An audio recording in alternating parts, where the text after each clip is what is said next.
Down he went into the water. He put out his front feet and moved. Get back here.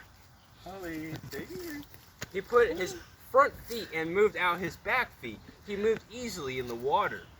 Far away were noises of crackling ice. There were snapping noises and slapping noises on the pond above. But little Beaver was happy just swimming in the water. Hold him down. A few days later, Mother Beaver taught the kids how to dive.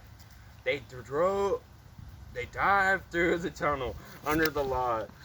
No water got into little Beaver's eyes, ears, or nose. He had special covers to protect his eye and special clothing to protect his ears and nose.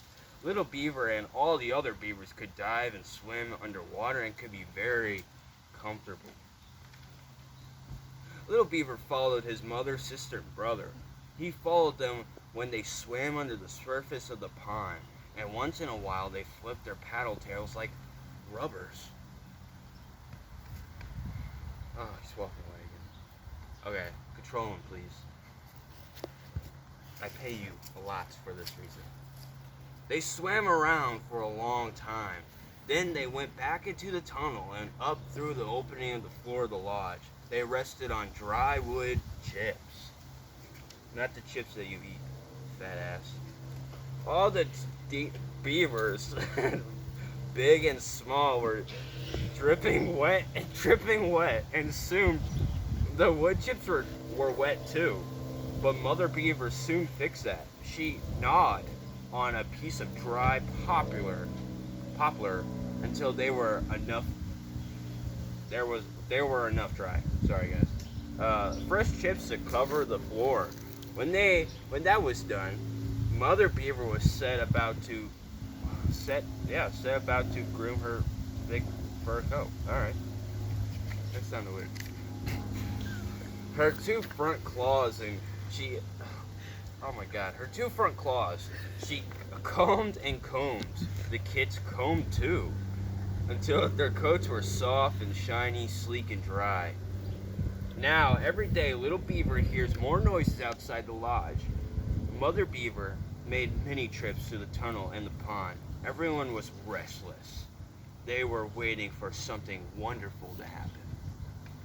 You're so calm right now. I love it. The next time little Beaver swam into the pond, there were many cracks in the surface of the ice above him. Mother Beaver poked her head up through one of these cracks, but she dived right back under again. The time was not yet right. There were too many hungry enemies prowling around. See, that's a bobcat right there. Yeah. You don't know what that is. The only predator you have is me. Sounds grew much louder. Everywhere things were moving. Even the water in the pond swayed and moved. There were new noises and smells. The long, dark, cold winter was coming to an end. Late to next afternoon, the kids were for their usual swimming and diving lessons. Mother Beaver again poked her head out the water. She took a long, long look around. Then, finally, she allowed her 3 fat kids to poke their head out. I don't know why they added fat in there. Just like you.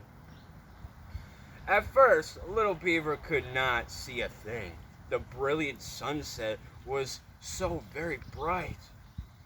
After a while, he saw the great golden disc that was the sun shining through the young trees. All around the pond were trees, groves of trees. Little Beaver sniffed and smelled his first springtime smells. Lovely, tingling, growing smells. Birds were calling blissfully, busily, and little animals on land were moving and hurrying about. Yes, it was very exciting. The ice, the snow had gone, and springtime had certainly arrived. Suddenly, little Beaver heard a smart, sharp slap on the surface of the pond. Quickly, hey, Yes, see.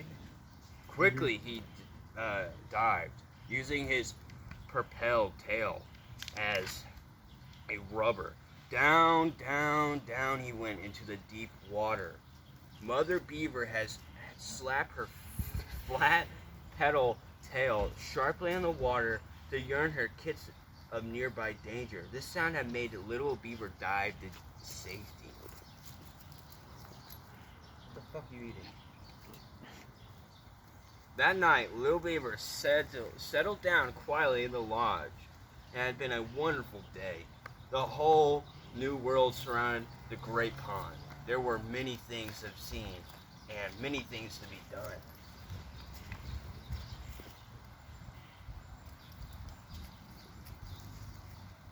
Are you fucking serious?